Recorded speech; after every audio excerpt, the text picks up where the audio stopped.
Je viens d'apprendre que le 30 octobre, Ikea a lancé sa première tiny house. Alors, en tant qu'ancienne employée de Ikea, où j'ai travaillé 3 ans, et en tant que résident d'une tiny actuellement et depuis 2 ans, ça m'a vraiment interpellé et je suis allé voir de quoi il s'agissait. Le numéro 1 mondial du meuble en kit qui se lance à la conquête des tiny, ça m'intrigue. Et je vous propose de voir ensemble ce qu'ils ont fait de ce concept de micro-maison écologique. En transition douce vers la décroissance, de la remise en question à la mise en pratique. Pour ce projet, Ikea a travaillé en partenariat avec Escape Home, des fabricants de Tiny aux États-Unis. Ikea ne se met donc pas à vendre de Tiny, on comprend qu'il s'agit surtout d'une opération marketing pour qu'ils puissent prouver leur expertise dans le monde de l'aménagement de petits espaces. Et c'est une des priorités effectivement qu'a Ikea, et j'en ai beaucoup entendu parler quand j'y ai travaillé, c'est le Small Space Living. Comment aménager des petits espaces avec le plus d'optimisation et le plus d'astuces possible. La Tiny House est donc un super terrain de jeu pour eux, surtout qu'elle a le vent en poupe au niveau médiatique. Les fabricants Escape Home ont donc réalisé une Tiny pour une valeur de 45 000 euros que Ikea a aménagée de leur propre meuble pour une valeur équivalente à 15 000 euros, ce qui mène à une Tiny tout aménagée et clé en main de 60 000 euros. Je vous propose donc que nous fassions ensemble la visite virtuelle 3D de cette petite maison de 17 mètres carrés. Voici le site d'accueil du Ikea Tiny Home Project. On comprend que des propriétaires de Tiny House leur ont partagé leurs meilleurs conseils et astuces pour un mode de vie minimaliste et durable, et Ikea souhaite nous montrer leurs meilleures idées d'aménagement pour ce type d'habitat. Allez, c'est parti pour la visite 3D. Pour l'extérieur, je suis un petit peu déçu par la couleur et l'esthétique qui fait assez massif et austère. Mais bon, c'est que des choix esthétiques. Quand on entre, on arrive directement sur la cuisine. Donc c'est une cuisine totalement équipée Ikea. Donc non pas des meubles sur mesure, mais une cuisine vraiment Ikea. Et là, ils ont choisi un modèle de cuisine qui est fabriqué avec des portes et un mobilier en plastique recyclé. Donc ils jouent vraiment sur leur gamme de produits éco-conçus. La cuisine est très bien équipée. Je vois déjà un micro-ondes, un frigo et une plaque à induction. Sur le micro-ondes, il y a marqué Tiny Home Tip, donc une astuce pour les petites maisons. Et on voit qu'ils ont joué sur le côté écologique de la Tiny House, puisqu'elle est équipée de 2 panneaux solaires, et ils insistent sur le fait qu'elle est autonome énergétiquement.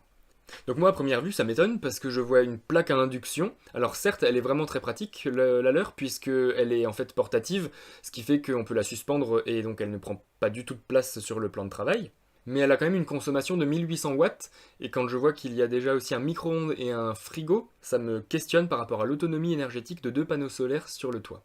Après, je ne suis pas du tout spécialiste en autonomie, donc je vous laisserai répondre en commentaire si vous en savez un peu plus.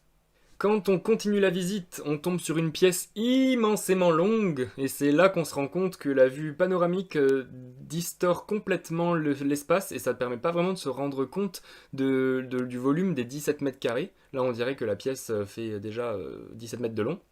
Ah bah je vois qu'il y a en plus une climatisation, donc là par rapport à l'autonomie ça m'étonne encore plus. Mais bon, je rappelle que c'est des constructeurs américains, donc là-bas ils ont un petit peu plus la folie des grandeurs que chez nous.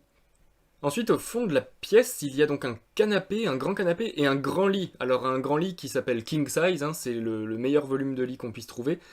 Et bon, j'avoue que là, c'est vraiment super chouette parce que c'est un lit qui se soulève, donc il y a énormément de rangement en dessous. Ça, c'est très bien vu de leur part. Par contre, ça m'étonne beaucoup de trouver le lit à côté du canapé.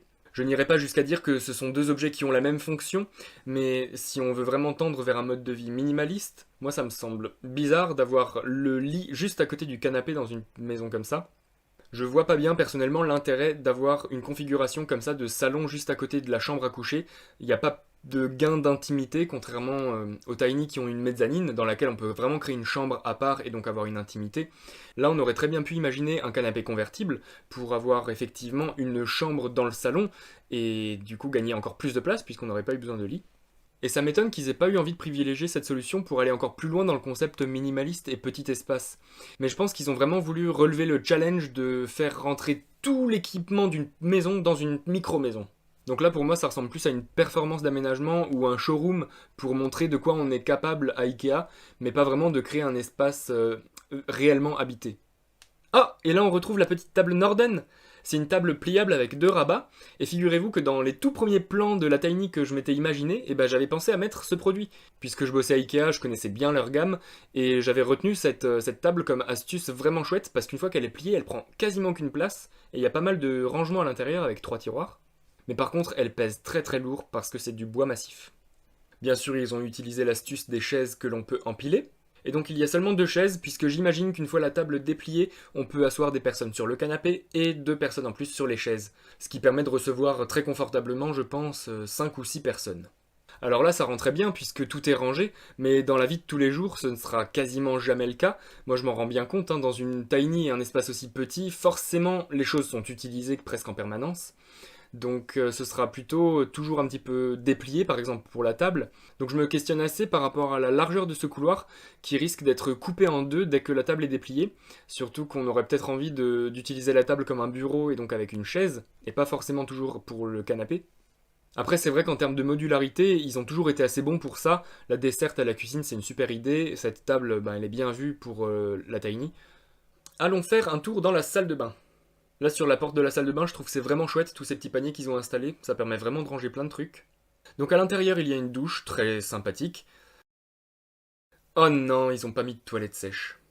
Je suis vraiment déçu. Ils vont pas jusqu'au bout du côté écologique, quoi. Les panneaux solaires, ok, ça fait bien d'être autonome. Par contre, sur les toilettes sèches, là, ça ferait peur aux gens. Ok, donc ils ont aussi mis un évier dans la salle de bain.